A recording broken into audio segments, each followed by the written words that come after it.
जय हिंद दोस्तों, the peak institute के यूट्यूब चैनल में आपका हार्दिक स्वागत है। दोस्तों, प्रीवियस ईयर क्वेश्चन की प्रैक्टिस सीरीज चल रही थी, जिसमें अभी तक लगभग हम लोगों ने 8 प्रैक्टिस सेट को डिस्कस कर लिया था। ये प्रैक्टिस सेट नंबर 9 है, तो आइए डिस्कस करते हैं। तो सेशन की ओर बढ़ते हैं, पहले क्वेश्चन की ओर। पहले ही क्वेश्चन है, स्थूल गत्यात्मक कौशल का उदाहरण, यानी ग्रॉस मोटर स्किल्स का निम्न में से कौन सा उदाहरण होगा। पहला भागना, दूसरा पकड़ना, तीसरा आड़ी तिरछी रेखाएं खींचना और चौथा है निचोड़ना। तो देखिए, दो होता है, एक होता है ग्रॉस मोटर स्किल्स और एक होता है फाइन मोटर स्किल्स, यानी एक सूक्ष्म गत्यात्मक कौशल और एक होता है स्थूल गत्यात्मक कौशल। अब बात आती है सूक्ष्म गत्यात्मक कौशल की, यानी फाइन मोटर स्किल क्या होता है। जब बालक अपनी फिंगर्स के द्वारा यानी उंगलियों के द्वारा एक्टिविटी करता है, यानी किसी उंगली से किसी चीज़ को उठाना, इधर उधर करना, छू कर देखना, ये सभी जो एक्टिविटीज़ होंगी ये किस में आती हैं, फाइन मोटर स्किल्स यानी सूक्ष्म गत्यात्मक कौशल में। अब बात आती है स्थूल गत्यात्मक कौशल क्या होता है। जब बालक अपने शरीर के सभी अंगों का यूज़ करके, मतलब पूरे पैरों का यूज़ करके, पूरे हाथों का यूज़ करके किसी चीज़ को उठाना, दौड़ना, उठना, बैठना, ये सब किसके अंतर्गत आएगा, स्थूल गत्यात्मक कौशल के अंतर्गत आएगा। यानी जो हमारा राइट आंसर होगा ऑप्शन नंबर ए, भागना। ऑप्शन नंबर ए, भागना, ये करेक्ट होगा। क्वेश्चन नंबर 2, अधिकतर बच्चे पेन पकड़ना सीखने से पहले गिलास को पकड़ना सीख लेते हैं। विकास का कौन सा सिद्धांत इस विशेष दिशा का वर्णन करता है। यानी अधिकतर बच्चे पेन पकड़ना सीखने से पहले गिलास को पकड़ना सीखते हैं, गिलास को पकड़ना सीख लेते हैं। विकास का कौन सा सिद्धांत इस विशेष दिशा का वर्णन करता है। तो देखिए, विकास के आपको 2 नियम बताता हूं। एक होता है सिफेलोकॉर्डल डायरेक्शन यानी मस्तोदमुखी, और एक होता है प्रॉक्सिमो डिस्टल डायरेक्शन, या उसे ही कहते हैं समीपता का सिद्धांत। क्या कहते हैं, समीपता का सिद्धांत कहते हैं, या अधोगामी सिद्धांत भी उसी को कहते हैं। अब बात आती है कि सिफेलोकॉर्डल डायरेक्शन यानी मस्तोदमुखी क्या होता है। ये सिर से पैर की ओर, ये कहाँ से होता है, सिर से लेकर पैर की ओर जब विकास होता है तो उसे कहते हैं सिफेलोकॉर्डल डायरेक्शन। लेकिन अब बात करते हैं प्रॉक्सिमो डिस्टल डायरेक्शन क्या होता है, यानी समीपता का सिद्धांत क्या होता है, या अधोगामी सिद्धांत क्या होता है। जब केंद्र से बाहर की ओर, जैसे पहले बालक के क्या होते हैं, 2 दांत निकलते हैं, इसके बाद उसके पूरे दांत निकलना स्टार्ट होते हैं। पहले 2 दांत निकले, फिर पूरे दांत निकले, तो इसे हम क्या कहेंगे, समीपता का सिद्धांत। इसी को हम कहेंगे अधोगामी सिद्धांत, यानी प्रॉक्सिमो डिस्टल प्रिंसिपल कहेंगे। तो इसका राइट आंसर क्या हो जाएगा, ऑप्शन नंबर बी। अगले क्वेश्चन की ओर बढ़ते हैं। बहुत छोटे बच्चों के लिए निम्न में से कौन सी संस्थाएं, बहुत छोटे बच्चों के लिए निम्न में से कौन सी संस्थाएं सामाजिकरण का प्राथमिक संस्थाएं हैं। बात हो रही है छोटे बच्चे हैं और प्राथमिक संस्थान की बात हो रही है, तो जो बालक का जो परिवार होगा, जो उसका आस पड़ोस होगा, वही सामाजिकरण की पहली संस्था होगी। इसके बाद विद्यालय जब जाएगा बालक, तो वह सामाजिकरण की दूसरी संस्था होती है। तो पहला आस पड़ोस और मुद्रक संचार। आस पड़ोस तो ठीक है, लेकिन मुद्रक संचार नहीं होगा, क्योंकि प्रिंट मीडिया यानी बच्चा क्या पढ़ना सीख जाएगा क्या।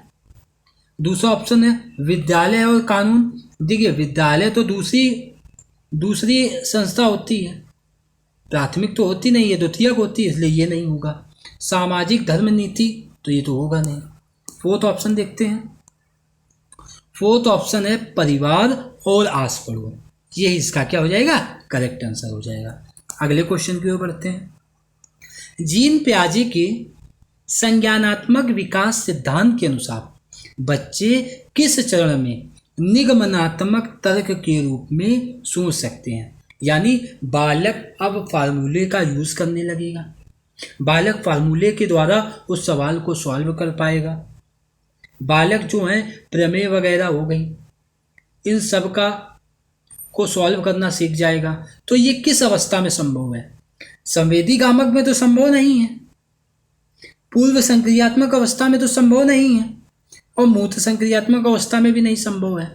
यानी औपचारिक या अमूर्त संक्रियात्मक अवस्था जो 11+ होती है, इसमें बालक क्या करेगा?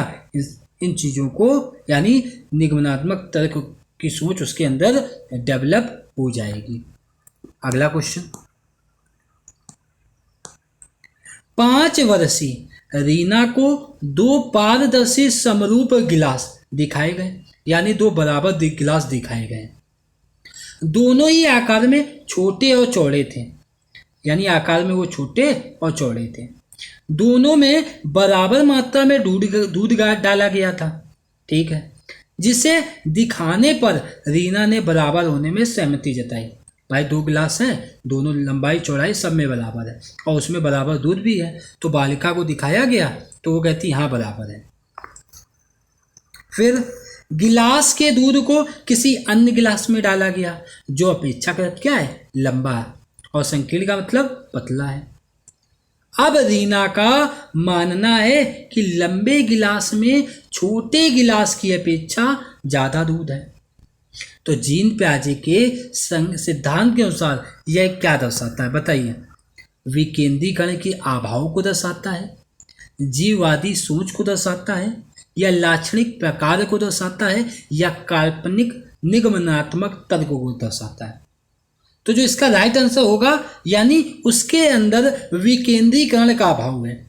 यानी बालिका जब बराबर गिलास दिखाई गई थी और उतना ही दूध लिया गया था तो उसको कोई प्रॉब्लम नहीं थी, लेकिन जैसे ही दूसरे गिलास की लंबाई ज़्यादा है और दूसरा भी गिलास जो है वो चौड़ा है और थोड़ा छोटा है, तो उसको लगा कि जो लंबा और सकरा गिलास है यानी संकीर्ण गिलास है उसमें दूध ज़्यादा आता है, यानी उस बालिका के अंदर विकेंद्रीकरण का अभाव पाया गया है।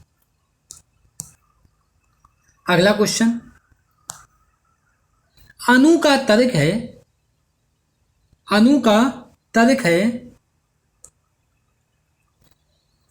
केवल समाज ही तय कर सकता है कि क्या सही है। अनु क्या कहती है कि केवल यह समाज ही तय कर सकता है कि क्या सही है, व्यक्तिगत रूप नहीं, यानी वह खुद से अपने आप को सही गलत नहीं तय कर सकती है।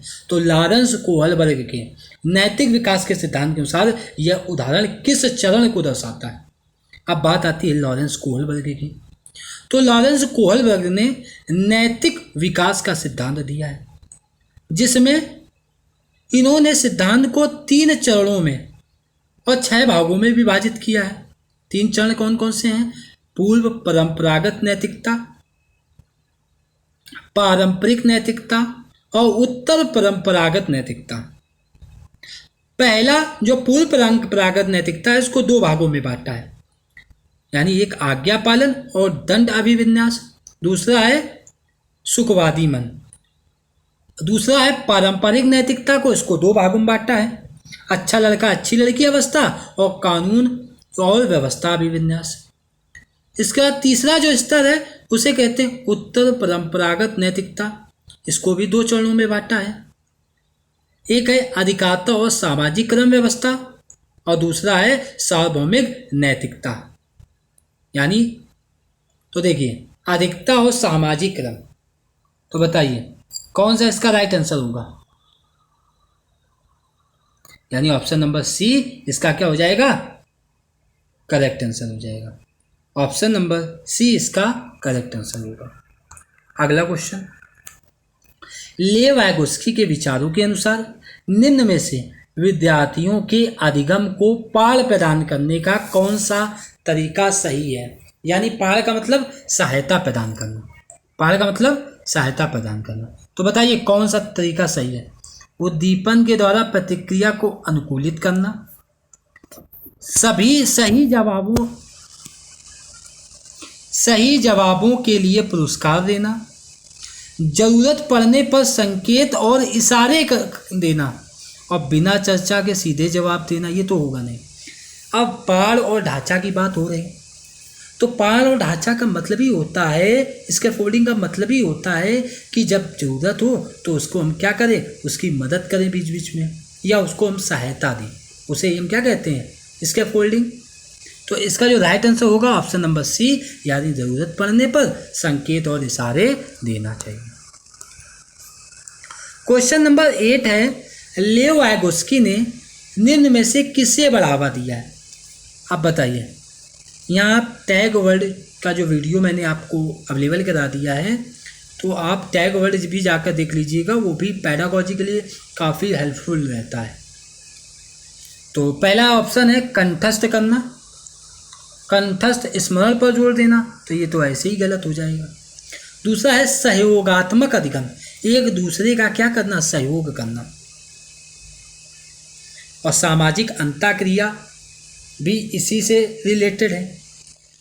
इसके बाद सी है परीक्षा केंद्रित शिक्षा, अगर छात्र केंद्रित शिक्षा होती तो सही होता, यानी ऑप्शन नंबर सी भी गलत है। और मानकीकृत पाठ्यक्रम यानी स्टैंडर्ड करिकुलम, ये भी नहीं होगा, तो इसका right answer option number B, यानी सहयोगात्मक अधिगम को बढ़ावा दिया है किसने, लेव वायगोस्की ने।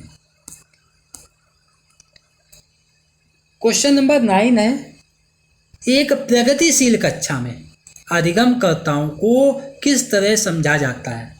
ज्ञान के निष्क्रिय ग्रहणकर्ता के रूप में, तो ये तो होगा नहीं, क्योंकि वो क्या होते हैं, ज्ञान के सक्रिय ग्रहणकर्ता होते हैं। बी, ज्ञान निर्माण में सक्रिय भागीदारी के रूप में। और आगे केवल व्याख्या, देखिए जब भी आप सीटेट के एग्जाम दे रहे हैं तो मैंने टैग वर्ड में आपको बताया है, केवल ही, ये जो वर्ड होते हैं ये सब क्या होते हैं, निगेटिव वर्ड होते हैं, इसलिए ये ऑप्शन नहीं होगा। डी ऑप्शन है स्वतंत्र रूप से सूचना प्रसंस्करण में असक्षम, ये भी नहीं होगा, यानी इसका जो राइट आंसर होगा क्या होगा, इसका right answer option number B, यानी ज्ञान निर्माण में सक्रिय भागीदारी के रूप में। क्वेश्चन नंबर 10 क्या है, रजनी देखी गई वस्तुओं के मानसिक चित्रण और परिवर्तन में बहुत कुशल है। रजनी देखी गई वस्तुओं के मानसिक चित्रण और परिवर्तन में बहुत कुशल है। हार्वर्ड गार्डनर के बहुबुद्धि सिद्धांत के अनुसार वह किस प्रकार की बुद्धि दर्शाती है, बताइए।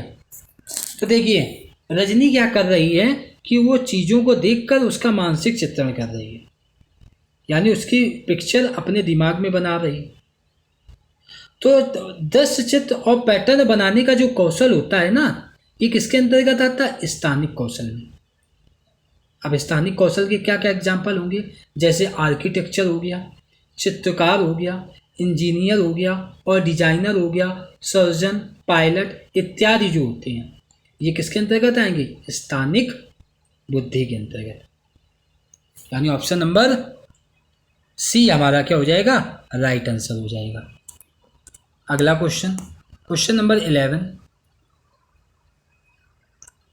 क्वेश्चन नंबर 11 है, अपने विचारों का मौखिकीकरण जेम्स को दिए गए सवालों का जवाब ढूंढने में अक्सर मदद करता है। अपने विचारों का मौखिकीकरण जेम्स को दिए सवालों का जवाब ढूंढने में अक्सर मदद करता है। यह कथन क्या सुझाता है? पहला ऑप्शन, भाषा और संज्ञान संबंधित नहीं है, तो ये तो गलत हो जाएगा, क्योंकि भाषा और ज्ञान तो क्या है, संबंधित है। दूसरा ऑप्शन, जैविक परिपक्वता भाषा विकास के लिए क्या है, जिम्मेदार है, ये भी नहीं होगा। इसके बाद भाषा संज्ञान की ओर सुसाधित करती है, ऑप्शन नंबर सी क्या होगा, इसका करेक्ट होगा। क्वेश्चन नंबर 12, जेंडर क्या है? एक ऐसी अस्मिता है जो सामाजिक संरचनाओं द्वारा आकृति पाती है, यानी जेंडर एक ऐसी संरचना है जिसको समाज के द्वारा आकृति मिलती है।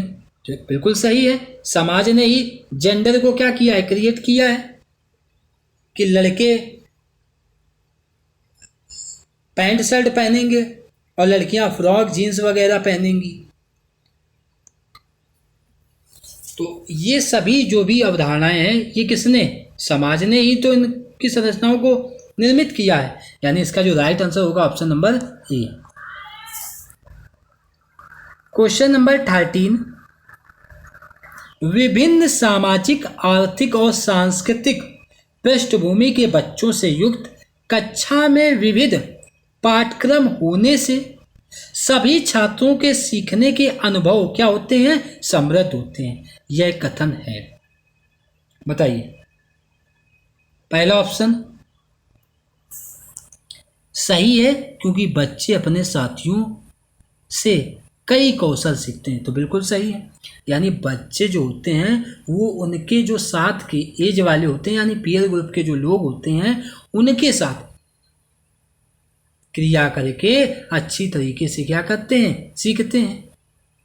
इसके बाद बी ऑप्शन कह रहा सही है, क्योंकि यह कक्षा को अधिक श्रेणीबद्ध बनाता है, तो ये तो कोई बात ही नहीं हुई।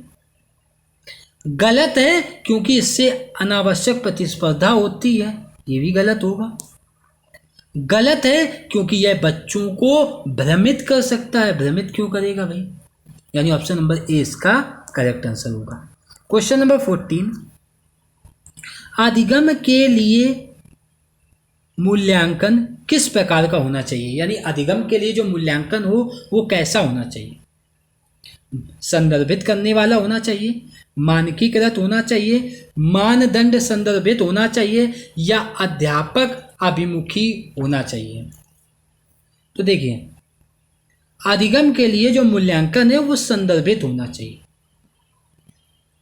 क्योंकि इस प्रकार की आकलन का मुख्य प्रयोजन छात्रों को वह रचनात्मक प्रक्रिया प्राप्त करने में क्या होता है, सक्षम बनाता हो। कि छात्रों को जो रचनात्मक प्रक्रियाएं होती हैं उनको प्राप्त कराने में सक्षम करें और उन्हें बेहतर सीखने और प्रभावी गति करने में उनकी मदद करें। यानी बेहतर तरीके से वो सीख सकें और प्रभावी गति कर सकें। तो अधिगम के लिए मूल्यांकन को रचनात्मक मूल्यांकन भी कहते हैं। यानी ऑप्शन नंबर ए इसका क्या हो जाएगा, करेक्ट आंसर हो जाएगा। क्वेश्चन नंबर 15, एक अध्यापिका द्वारा अपनाई गई कौन सी युक्ति विद्यार्थियों में क्रिएटिव सोच को बढ़ावा देगी। अब बात हो रही क्रिएटिव सोच की, तो बड़े बड़े गद्य कंठस्थ कर लेना क्रिएटिव सोच नहीं होती है। जहां पर अपसारी तरीके को हम प्रोत्साहित करेंगे, लेकिन अब अभिसारी को नहीं। यानी बी ऑप्शन भी गलत होगा। कार्यात्मक स्थिरता में पुरस्कृत करना, केवल पुरस्कृत कर देना। ऑप्शन नंबर डी, यानी ऐसी समस्याएं प्रस्तुत करना जिनके लिए नवाचारी समाधान खोजने की जरूरत है। यानी ऑप्शन नंबर डी इसका करेक्ट आंसर होगा। अगला क्वेश्चन, वंचित वर्गों से संबंधित विद्यार्थियों के सफल समावेशन हेतु निम्न में क्या जरूरी है। पहला, अनम्य पाठ्यक्रम। दूसरा है परीक्षा केंद्रित शिक्षा शास्त्र। बात हो रही किसके, परीक्षा केंद्रित। ये होगा नहीं, होगा बताइए। क्वेश्चन नंबर 16 के लिए आप लोग कमेंट करिए। अगला ऑप्शन है उचित समायोजन करना, सफल समावेशन की बात हो रही। और डी है दुर्गम इमारती संरचना। तो वंचित वर्ग के जो संबंधित विद्यार्थी हैं उनको हम क्या करेंगे, सफल समावेशन, यानी उनको क्या करेंगे, समायोजित करेंगे। आपस में जो उनके सहपाठी हैं उनके साथ बैठा लेंगे, क्योंकि वो वंचित वर्ग से आते हैं। यानी ऑप्शन नंबर सी इसका करेक्ट आंसर होगा। अगला क्वेश्चन, निम्न में से किस सिद्धांत पर समावेशन की विचारधारा आधारित है। बताइए, जो समावेशन की विचारधारा है वो किस पर आधारित है। तो अब बात हो रही समावेशन की। पहला है समता पर, समानता पर, अलगाव पर या पक्षपात पर। तो जो समावेशन की विचारधारा है वो समता पर आधारित है। यानी ऑप्शन नंबर ए इसका करेक्ट आंसर होगा। क्वेश्चन नंबर 18, अवधान न्यूनता, अति क्रियाशीलता, विकार से जूझते विद्यार्थियों में निम्न में से कौन सा अभिलक्षण अक्सर पाया जाता है? किसकी बात हो रही? अवधान न्यूनता, अति क्रियाशीलता, अवधान न्यूनता, अति क्रियाशीलता। और इसी को हम क्या कहते हैं बताइए? इसी को और क्या कहा जाता है? इसी को और कहा जाता है आकुल होना। ये क्या होता है? इसी को हम कहते हैं ADHD भी कहते हैं। अब बात होती है ADHD क्या होता है? तो ADHD की समस्या ऐसे परिवारों में अधिक बिगड़ सकती है जहां पर तनाव का वातावरण रहता है, जहां बच्चे की पढ़ाई पर अत्यधिक जोर दिया जाता है। तो उस जगह ADHD एक विकासात्मक क्या होगा? विकार होगा। यह एक ऐसी स्थिति है जो व्यक्ति के व्यवहार को प्रभावित करती है और प्रायः बचपन से ही प्रारंभ होता है कि बच्चों को प्रेशराइज किया जाता है। तो ये क्या होता है? आकुल होना। यानी ऑप्शन नंबर डी इसका करेक्ट आंसर हो जाएगा। सृजनात्मक विद्यार्थी के बारे में निम्न में क्या सही नहीं है? क्या सही है? अब बताइए, जो क्रिएटिव स्टूडेंट है उसके बारे में क्या सही है? वे कार्य को समझने में काफ़ी समय लेते हैं, तो वो कार्य को तो बहुत तेज़ी से करते हैं, तो ये तो गलत हो जाएगा। वे नवीन और मूल विचार सुझाते हैं, बिल्कुल सही। वो नवीन और मूल विचारों को क्या करते हैं? सुझाते हैं। और उनके अंदर क्या क्वालिटी होती है कि समस्या समाधान का जो कौशल होता है वो समस्याओं को विभिन्न तरीके से हल कर लेते हैं। मतलब उनके पास किसी भी समस्या का जो हल होगा उसको कई प्रकार से उस समस्या को क्या कर लेंगे? हल कर लेंगे। और उनकी जो सोच होती है वो अपसारी होती है, ना कि अभिसारी। तो बी तो सही होगा। सी में क्या बोला गया है? वे अपने सहपाठियों के मुकाबले संज्ञानात्मक विकास में पिछड़े होते हैं। बिल्कुल, संज्ञानात्मक विकास में तो आगे होते हैं, यहाँ लिखा है पिछड़े होते हैं, यानी सी नहीं होगा। उन्हें विषय वस्तु को समझने में काफ़ी मेहनत लगती है, बिल्कुल भी मेहनत नहीं लगती, यानी ऑप्शन नंबर बी करेक्ट होगा। क्वेश्चन नंबर 20 क्या है? क्वेश्चन नंबर 20 है, स्वालीनता कई प्रकार के क्षेत्रों में चुनौती पैदा करती है। स्वालीनता कई प्रकार के क्षेत्रों में चुनौती पैदा करती है, फिर भी स्वालीनता से जूझते विद्यार्थी में निम्न में से कौन सा सामर्थ्य होता है जिसका अध्यापिका सदुपयोग कर सकती है? पहला, व्यापक तथ्यात्मक जानकारी का प्रतिधारण। दूसरा है सामाजिक परिस्थिति का सही विवेचन। तीसरा है संज्ञानात्मक नम्यता। और चौथा है अपनी भावनाओं का सटीक संप्रेषण। तो अब बात करते हैं कि स्वालीनता क्या होता है। स्वालीनता को ही हम ऑटिज्म बोलते हैं। यह एक विकासात्मक दिव्यांगता है। कैसी दिव्यांगता है? विकासात्मक दिव्यांगता है, जो व्यक्ति के सामाजिक व्यवहार और संपर्क को प्रभावित करता है। इससे ग्रसित बच्चे खुद में खोए रहते हैं एवं दूसरों के साथ सहज नहीं रह पाते हैं। मतलब दूसरों के साथ सही से उठ बैठ नहीं पाते हैं, आपस में बातचीत नहीं कर पाते हैं। तो ये ऑटिज्म से रिलेटेड है। तो जो इसका राइट आंसर होगा ऑप्शन नंबर ए, यानी व्यापक तथ्यात्मक जानकारी का प्रतिधारण। क्वेश्चन नंबर 21, विद्यार्थियों में प्रभावशाली एवं अर्थपूर्ण अधिगम को बढ़ावा देने के लिए, कैसा? प्रभावशाली और अर्थपूर्ण। एक अध्यापिका को किस पर बल देना चाहिए?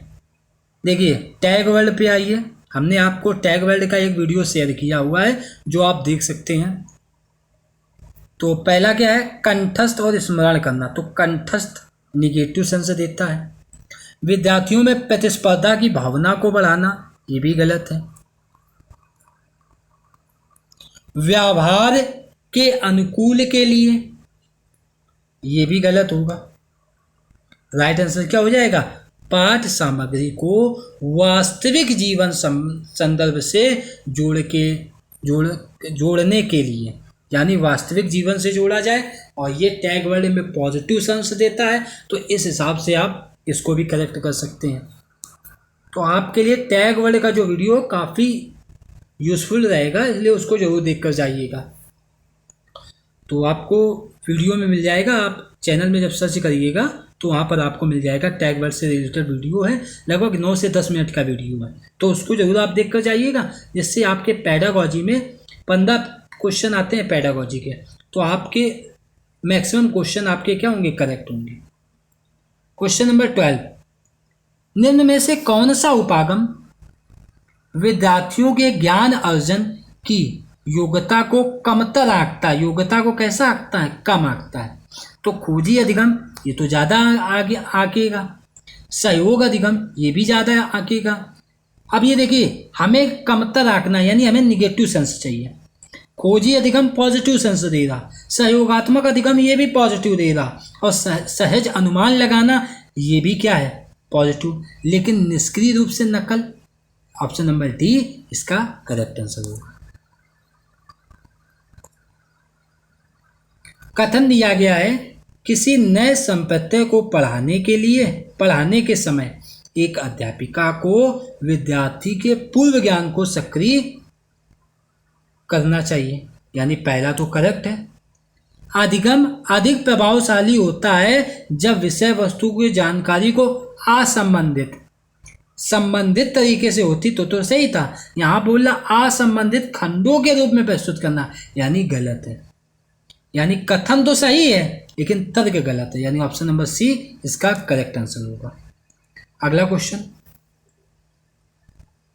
अधिगम की प्रकृति डॉट और डॉट है। जो अधिगम की प्रकृति है बताइए कैसी है, सक्रिय और सामाजिक है, यानी पहले ही ऑप्शन इसका क्या हो जाएगा, करेक्ट हो जाएगा।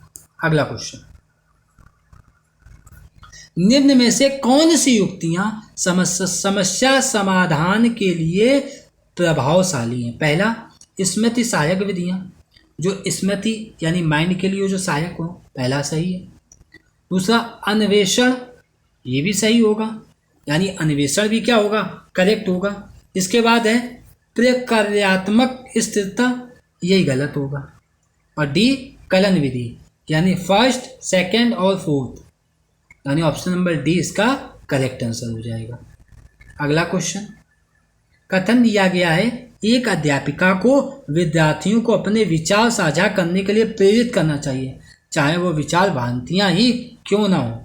बिल्कुल सही, यानी बालक के विचारों को लेना जरूरी है। बी ऑप्शन, भ्रांतियां विद्यार्थियों द्वारा गठित सहज सिद्धांत होती हैं जो अधिगम की प्रक्रिया में महत्वपूर्ण होती हैं, ये भी सही है। यानी कथन और कारण दोनों सही हैं, और जो तर्क है वो कथन की उपयुक्त व्याख्या कर रहा है, यानी ऑप्शन नंबर ए इसका क्या हो जाएगा, करेक्ट आंसर हो जाएगा। अगला क्वेश्चन, क्वेश्चन नंबर 27, संवेगों और संज्ञान के संदर्भ में निम्न में से कौन सा कथन सही है। कौन सा कथन सही है। पहला, उच्च स्तरीय दुश्चिंता समस्या समाधान कौशल को बेहतर करती है, यानी उच्च स्तर की जो जो दुश्चिंता होगी वो बेहतर करेगी, यानी पहला तो गलत हो जाएगा। संतुलित उत्साह भागीदारी अधिगम को बढ़ावा देता है, बिल्कुल सही। इसके बाद निराशा अधिगमकर्ताओं को और अधिक प्रयास करने में अभिप्रेरित करती है, निराशा नहीं, ये तो निगेटिव सेंस दे रहा। शर्मिंदगी, ये भी गलत है, यानी राइट आंसर क्या हो जाएगा, option number B. Question number 28, विद्यार्थियों को किस प्रकार के लक्ष्य निर्धारित करने के लिए प्रेरित किया जाना चाहिए। तो बताइए, तो विद्यार्थियों को महारत उन्मुखी लक्ष्य, जैसे मान लो विराट कोहली है, तो विराट कोहली कैसे बने होंगे, जो उनके कोच होंगे उन्होंने उनको उसका क्या किया होगा, प्रोत्साहन किया होगा, और कहा होगा कि आप अपने सभी चीज़ों में क्या करें, वर्ग करें। अच्छी तरीके से उनको प्रशिक्षण दिया गया, हर चीज़ में उनको बेहतर करने के लिए जो चीज़ें हो सकती थी वो सभी चीज़ें उपलब्ध कराई गई। तो उनको क्या कराया गया, महारत उन्मुखी, यानी मास्टरी ओरिएंटेड के लिए प्रमोट किया। ऑप्शन नंबर ए इसका करेक्ट आंसर होगा। क्वेश्चन नंबर 29 है, अधिगम को सकारात्मक रूप से प्रभावित करता है, जबकि कौन नकारात्मक रूप से प्रभावित करता है? तो बताइए। विचारावेश, संकल्पना मानचित्रण, निष्क्रिय नकल, अनुसंधान, चर्चा और समालोचना चिंतन। इसके बाद स्कीमा सक्रियता और अधिगम आसक्तता। तो इसका right answer option number D, यानी स्कीमा सक्रियता अधिगम को सकारात्मक रूप से प्रभावित करती है और जबकि अधिगम आसक्तता नकारात्मक रूप से प्रभावित करता है। और आज का लास्ट क्वेश्चन, राष्ट्रीय शिक्षा नीति 2020 के किस प्रकार के शिक्षा शास्त्रों को प्रस्ताव रखती है? देखिए, परीक्षा केंद्रित तो आप जानते हैं, परीक्षा केंद्रित निगेटिव सेंस देगा, इसलिए ये हो नहीं सकता। अध्यापक केंद्रित होता ही नहीं, बहिष्कार केंद्रित होता ही नहीं, यानी शिक्षक केंद्रित नहीं होगा, क्या होगा? विद्यार्थी केंद्रित होना चाहिए। या अधिगमकर्ता कौन है? विद्यार्थी, यानी ऑप्शन नंबर सी इसका क्या हो जाएगा? राइट आंसर हो जाएगा। तो दोस्तों, आज का सेशन यहीं समाप्त होता है। अगर आपको वीडियो अच्छी लगी हो तो चैनल को लाइक और चैनल को सब्सक्राइब जरूर कीजिए और अपने दोस्तों तक भी शेयर करिएगा। धन्यवाद दोस्तों।